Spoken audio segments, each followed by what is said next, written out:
I opened the bathroom door and found my fiancée adjusting her dress while a guy was washing his hands. She smiled and said, "Don't be dramatic. It's just sex." Then he looked at me and started. I did not open the bathroom door because I was suspicious. I opened it because someone had stacked fresh towels on the washing machine earlier, and the music from the living room had already soaked the place in heat and noise. The engagement party had grown louder by the minute, the kind of loud that makes apartments feel smaller than they are.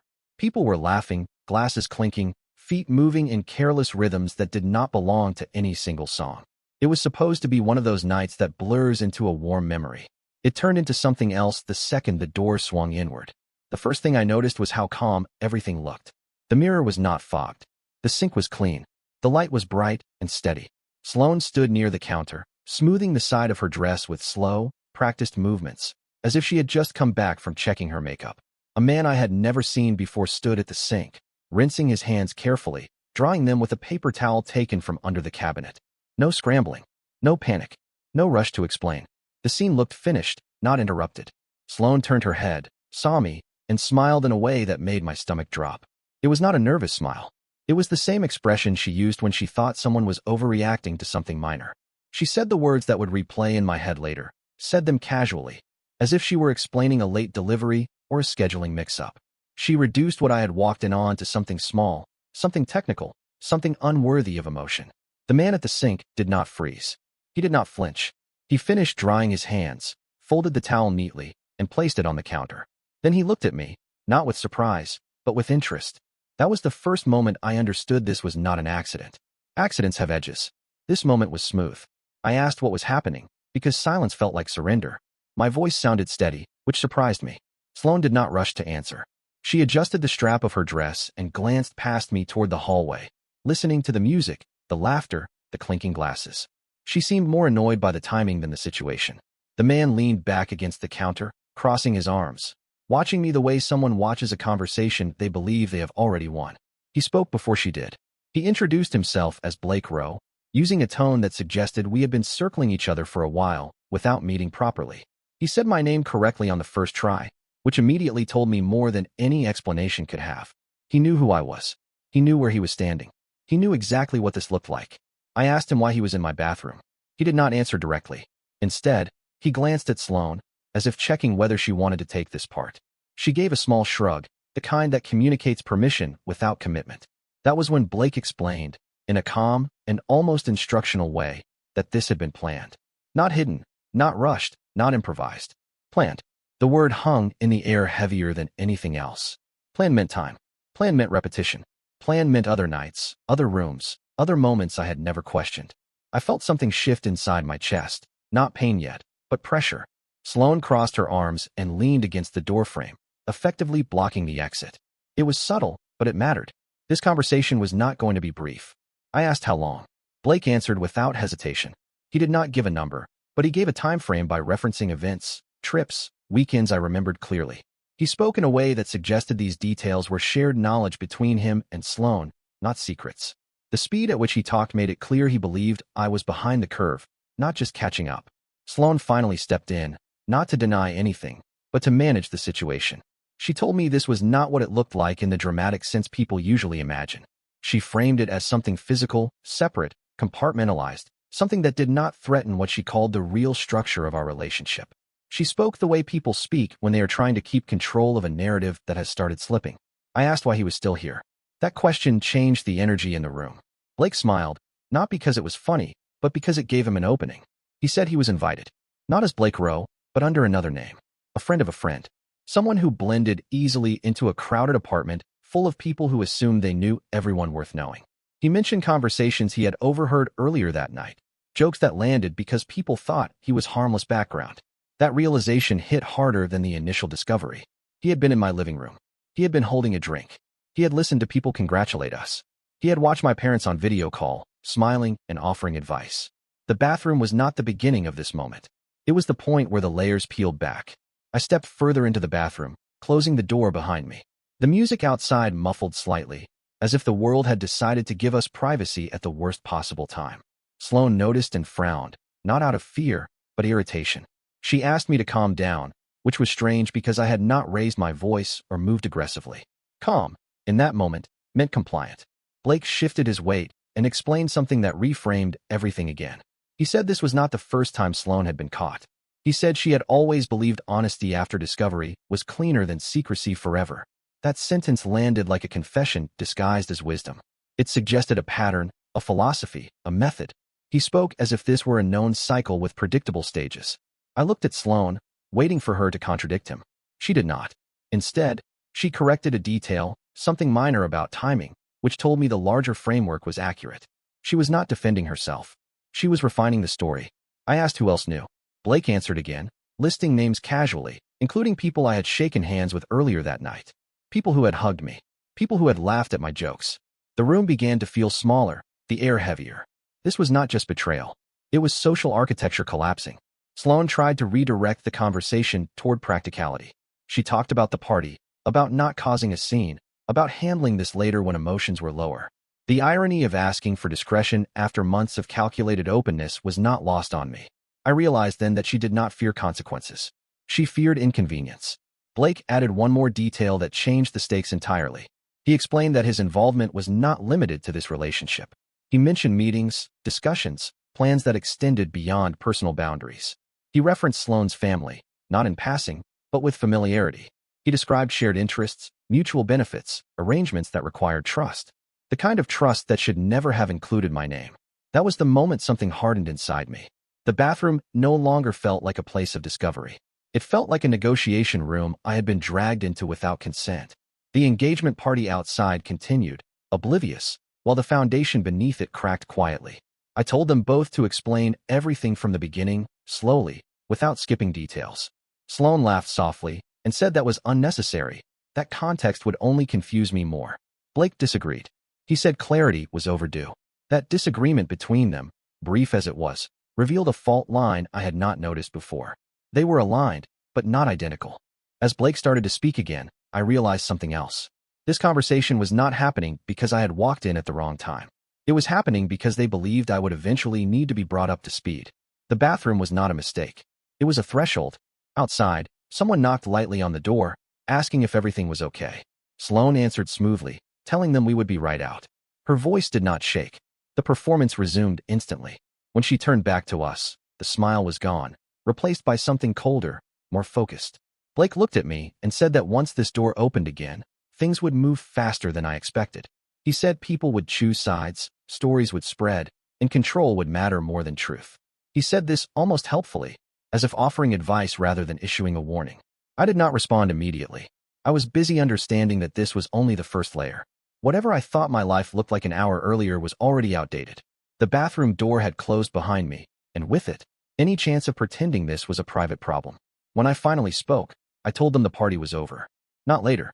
Not eventually. Now. Sloane stared at me, surprised for the first time since I had opened the door. Blake raised his eyebrows slightly, intrigued rather than alarmed. The shift in power was small, but it was real. I reached for the handle, ready to face the noise, the questions, the eyes waiting outside. Whatever happened next would not stay contained. The story had already escaped the bathroom. This was only the beginning.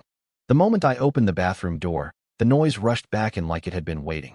Music, laughter, the low roar of overlapping conversations filled the hallway and pushed against my chest. Faces turned almost immediately. People noticed the shift before they understood it. They always do. A party has its own instinct for trouble. Sloane stepped out behind me first, composed, shoulders back, expression carefully neutral. Blake followed a second later, relaxed enough to pick up his drink from the counter as if he had only stepped away to wash his hands. That detail mattered more than anything else. No one panics when they believe they are protected. Someone asked if everything was okay. Sloane answered before I could. She said there had been a misunderstanding and that we needed a moment. The word misunderstanding slid through the room smoothly, softening edges before questions could form. People nodded instinctively. They wanted that version to be true. Discomfort is contagious, but denial spreads faster. I walked past them into the living room and turned the music off at the speaker. The sudden silence felt violent. Conversations stopped mid-sentence. Glasses froze halfway to mouths. 30 people looked at me at once, waiting for a joke, an explanation, permission to breathe again. I said the party was over. Not later. Not soon. Over. A few people laughed at first, assuming I was exaggerating or playing some strange game. That reaction died quickly when no one joined in. Sloane's head snapped toward me. For the first time that night, Something cracked across her face. It was brief, but it was there. She asked what I was doing, using my name like a handle she expected to still work. I told everyone they needed to leave. I did not raise my voice. I did not explain. I let the instructions sit where it landed. The quiet stretched, uncomfortable and heavy, until movement finally started. People grabbed coats, phones, purses. Some avoided eye contact. Others stared openly, trying to read the situation from my posture alone. A few whispered to each other, already shaping theories. Blake leaned against the kitchen island, watching the room clear with open curiosity. He looked less like someone being exposed and more like someone observing an experiment reach its next phase. Sloane pulled me aside near the window. She told me this was a mistake, that I was making things worse, that I was embarrassing us. The choice of words was revealing. Us did not mean the relationship. It meant the image. I told her the image was already gone. She laughed sharply and said I had no idea how much effort had gone into maintaining it. That was when Blake joined us again, stepping close enough that his presence felt intentional. He told Sloane she should let me breathe. He said it calmly, as if mediating a disagreement between colleagues. The familiarity between them was undeniable now. They did not need private space anymore. The masks were off. As the apartment emptied, fragments of conversations drifted back to me. People speculating. People pretending they did not understand. People offering help that sounded suspiciously like curiosity. I noticed who stayed longest, who lingered near the door pretending to look for something they had already found. These were the people who already knew pieces of the truth. Once the door closed behind the last guest, the apartment felt too big. The silence pressed in from all sides. Sloane moved quickly, opening windows, straightening cushions, resetting the space as if order could be restored through habit. Blake sat down at the dining table without being invited. He placed his phone face up in front of him and folded his hands. I asked him why he was still here. He said because now the real conversation could start. Sloane objected, telling him this was not necessary, that she could handle it. He disagreed, gently but firmly. He said there was no point pretending anymore. He looked at me and asked if I wanted clarity or comfort. I did not answer. He took that as permission. He explained that Sloane had always been transparent with him about my role in her life. Transparent was his word. He said I represented stability, legitimacy, and leverage. He said those things without cruelty, but without apology either. He described our engagement as functional, strategic, useful. The language was clinical, stripped of emotion. Sloane interrupted, accusing him of oversimplifying. She said I was more than that there had been real affection, real partnership. Blake nodded but did not back down. He said affection did not contradict utility. He said people could care and still calculate. That sentence landed harder than anything else he had said so far. I asked what he meant by leverage. Blake leaned forward slightly and explained that Sloane's family had ongoing financial exposure connected to a venture that required a certain appearance of stability. He did not name the details yet. He did not need to. He said my background, my clean record, my willingness to sign without asking too many questions had made me ideal. He said the engagement accelerated timelines that would otherwise have stalled. Sloane told him to stop. Her voice was sharper now, stripped of its earlier control. Blake ignored her. He said this conversation was overdue and that stopping now would only create more problems later. He turned back to me and added that my name was already attached to documents I had not read closely enough. That detail shifted something deep and immediate in my chest. I asked Sloane if that was true. She hesitated for half a second too long. Then she said it was complicated, that I had agreed in principle, that this was not the betrayal I thought it was. She said we had talked about supporting each other, about building something together. She reframed the situation as partnership again, hoping the language would stick. Blake shook his head slightly. He said that was not accurate. He said I had been positioned, not consulted. He said Sloane believed that once things were finalized, resistance would be pointless. The calm way he delivered that sentence told me he was not speculating. He was recounting. I walked into the bedroom and closed the door behind me. Not to escape, but to think. My phone buzzed almost immediately. Messages from guests, from friends, from people who had already chosen sides without hearing anything beyond tone and timing. Someone asked if I was okay. Someone else asked what I had done to make Sloane cry. That assumption came faster than I expected. I scrolled through the messages until I found one that made my hands go cold. A friend of mine, someone I trusted, warned me quietly to be careful. He said Sloane had been telling people for weeks that I was unstable, jealous, prone to overreaction. He said tonight fit the pattern she had been describing. That was the second major shift. This was not damage control after the fact. This was execution of a plan already written. I went back into the living room. Sloane was pacing now. Blake remained seated, calm, observant. I told them both I knew about the narrative she had been planting. Sloane stopped pacing and stared at me. She asked who had told me. I did not answer. Blake smiled faintly, impressed. Sloane's tone changed again. She stopped trying to explain and started negotiating. She talked about options, about timelines, about keeping things quiet. She said we could still control how this landed if we worked together. The idea that together still included her and Blake was not even disguised. I told her that was not going to happen. Blake asked why. Not challengingly. Genuinely curious. I told him because I was no longer playing defense in a story I did not write. I told him I was done being a placeholder. He nodded, as if acknowledging a reasonable boundary. Then he said something that reframed everything once more. He said the bathroom incident had been a test. Sloane spun toward him, furious. He ignored her again. He said she had wanted to see how I would react under pressure. Whether I would implode or retreat. Whether I would confirm the version of me she had been circulating. He said my calm response had complicated things. That revelation hit harder than the betrayal itself. This was not exposure. It was evaluation. Sloane shouted at him to stop talking. The composure was gone now, replaced by panic and anger. She accused him of ruining everything. He stood up slowly, finally looking less relaxed. He said the situation had changed, and pretending otherwise would only make it worse. I told them both to leave. Sloane laughed, sharp and brittle. She said this was still her apartment too. Blake picked up his phone and said he thought it was best if he went for now. He said we would all be speaking again soon, whether we wanted to or not. As he walked toward the door, he turned back and told me one last thing. He said control was already shifting, whether I realized it yet. He said the next few days would move fast, and silence would be interpreted as guilt. Then he left. Sloane stood in the middle of the living room, breathing hard, the apartment suddenly unfamiliar. She looked at me and asked what I thought I was doing. I told her I was catching up. She stared at me for a long moment, then said quietly that I had no idea what I had just stepped into. I believed her. That did not stop me. By the time I went to bed that night, my phone would not stop buzzing. Messages multiplied. Stories spread. And somewhere beneath all of it, I understood one thing with absolute clarity. This was no longer about what happened in the bathroom. It was about who controlled what came next. I did not sleep. I lay on the edge of the bed with my phone face down on the floor, listening to it vibrate every few minutes like something alive and impatient. The apartment felt unfamiliar now, not because objects had moved, but because meaning had. Every surface carried an echo. The bathroom door. The couch where people had laughed hours earlier. The dining table where Blake had spoken like he was presenting a forecast instead of a confession. Sloane slept for maybe an hour. Then she got up and started moving again, opening drawers, making coffee, pacing between rooms. She did not ask if I was awake. She assumed I was. At some point before sunrise, she said we needed to talk like adults. The phrasing was deliberate. It positioned me as emotional and her as reasonable before the conversation even began. I told her we could talk after I understood exactly what she had done with my name. That stopped her. She asked what I meant. I told her Blake had mentioned documents, obligations, things already in motion. I asked her to explain it without softening anything. She sat down across from me and took a breath that looked rehearsed. She said there were investments, liability structures, and timing issues that would sound worse than they were if taken out of context. She said she had planned to explain everything after the wedding, once stress was lower and things felt more secure. The logic was upside down, but she delivered it with confidence.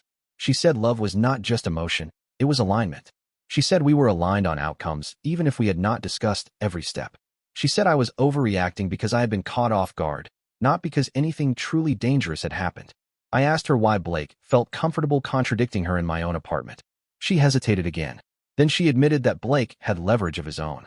She said he had been useful, connected, efficient. She said she had underestimated how much he enjoyed control. The way she framed it, he was the problem, not her decisions. I noticed how easily responsibility moved away from her when it became inconvenient. My phone buzzed again. I picked it up this time. The first message was from my sister. She asked if everything was okay and attached a screenshot. It was a group chat I was not part of. Sloane was in it. Blake was in it. Several of her friends were in it.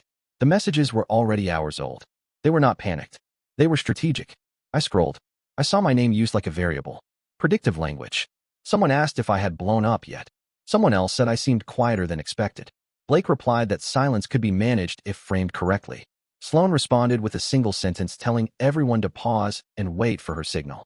That was when the shape of this whole thing finally locked into place. This was not a reaction. It was an operation. I showed Sloane the screenshots. She did not deny them. She asked how I got them, then corrected herself and said it did not matter. She said the chat was private and taken out of context. She said people talk when stressed. She said none of it reflected how she truly felt. I asked her why she had needed a signal. She stood up abruptly and said we were done talking for now. She said I was spiraling. She said I was crossing lines. She said if I kept digging, I would damage things beyond repair. That phrasing told me everything. Repair did not mean the relationship. It meant the structure she had built around me. By mid-morning, the outside world caught up. I received an email from someone I barely knew, asking if everything was okay and whether I needed space. The tone was careful, professional, distant. It was not concern. It was positioning.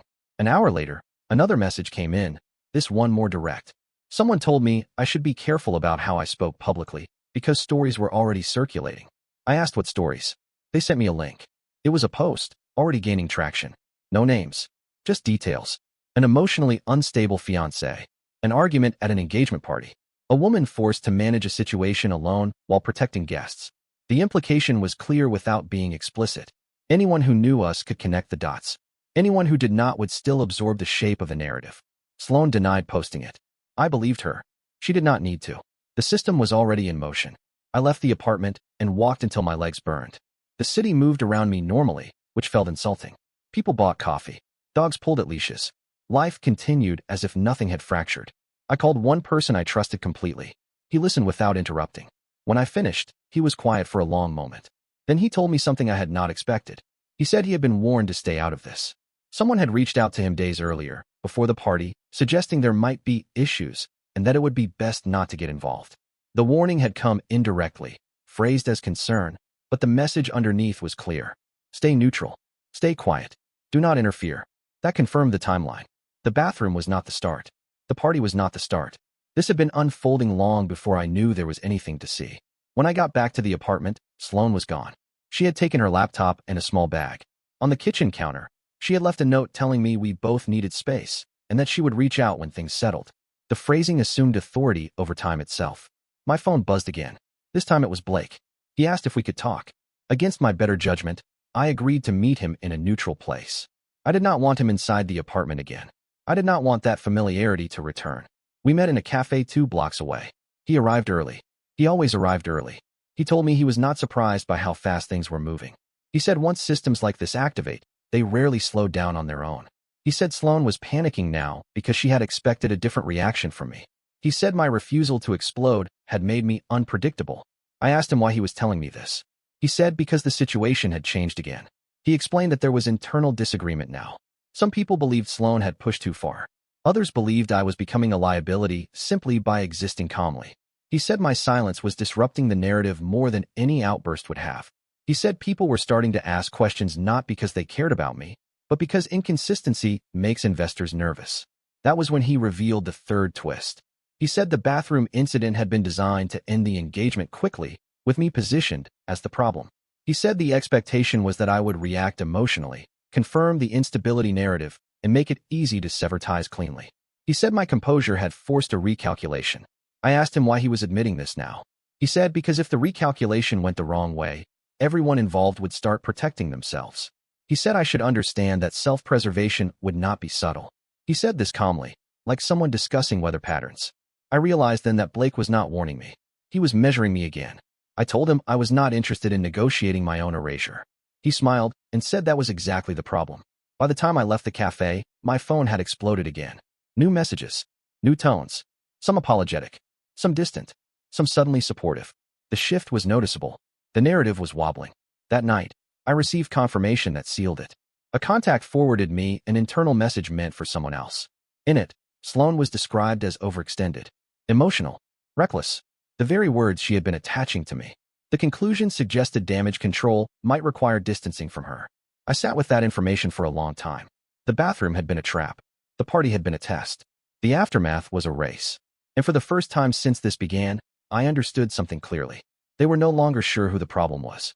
And that uncertainty was about to force a decision none of them were ready to make. By the 4th day, the noise stopped being chaotic and started becoming directional. That was how I knew the situation had crossed a threshold. Panic scatters. Strategy converges. I woke up to 3 messages that mattered and dozens that did not. One came from my workplace, phrased politely but carefully, asking if I wanted to take personal time while things settled. Another came from someone in Sloan's orbit, suddenly warm, suddenly apologetic, asking if we could talk privately. The third came from a legal contact I had not spoken to in years, asking why my name appeared on a document he had just been asked to review. That was the moment I stopped reacting and started acting. I spent the morning assembling facts, not feelings. I pulled every document I had ever signed, every email thread I had skimmed instead of read, every calendar entry that now carried new meaning. Patterns emerged quickly once I stopped trying to explain them away. Dates overlapped too cleanly. Decisions lined up too neatly. The engagement had not been an emotional milestone. It had been a deadline. By noon, I understood the full shape of what they had attempted. My name had been positioned as insulation. Not ownership, not control, but cover. A stable figure to stand between exposure and consequence. Someone who could be pointed to if timelines collapsed or obligations were questioned. I had not been chosen for who I was, but for how I looked on paper. I did not confront Sloan immediately. That would have been expected. Instead, I started removing my presence quietly. I notified my employer that I would not be taking time off, but that I would be unavailable for external discussions unrelated to my role. I contacted the legal professional who had reached out and asked for a full explanation of where my name appeared and why. I requested written clarification from anyone who referenced me in decisions I did not remember making. Each message was neutral. Each request was reasonable. Each one forced a response that could be documented. By late afternoon, the tone outside shifted again. People who had been cautious became defensive. People who had been silent became eager to clarify misunderstandings. The word misunderstanding appeared everywhere, as if repetition could make it true. Sloan reached out for the first time since leaving the apartment. She asked if we could talk privately, urgently, without intermediaries. I told her we could speak the next day, in a public place, with nothing recorded and nothing negotiated. She did not like that answer. She accepted it anyway. That night, Blake called me. He did not bother with pleasantries. He said things were moving faster than anticipated. He said certain parties were distancing themselves. He said Sloan was becoming unpredictable, which was never tolerated in systems like this. He said my actions were being interpreted as intentional, not confused, and that changed how people assessed risk. I asked him what he wanted. He said he wanted me to understand the scale of what was unraveling. I told him I already did. There was a pause on the line. Then he asked me, carefully, whether I planned to speak publicly. I told him I had not decided. That answer mattered. I could hear it in the way he exhaled. The next morning, Sloan arrived early. She looked different. Not dramatic, not broken, but strained in a way she could not fully control. She sat across from me and tried to return to the language of alignment, partnership, shared futures. It did not work anymore. She admitted pieces, carefully selected. She framed decisions as temporary, choices as forced, outcomes as unintended. She said she had believed she could manage everything until it stabilized. She said she had underestimated how quickly things could collapse once trust was questioned. I asked her one question. I asked whether, if the bathroom door had never opened, she would have told me any of this. She did not answer immediately. That was enough. When she did speak, she said timing had been complicated. She said she had been planning a conversation. She said I was asking unfair questions in an unfair moment. I listened without interrupting. When she finished, I told her the engagement was over, effective immediately. She reacted sharply. Not with grief, but with calculation. She asked what that meant, practically.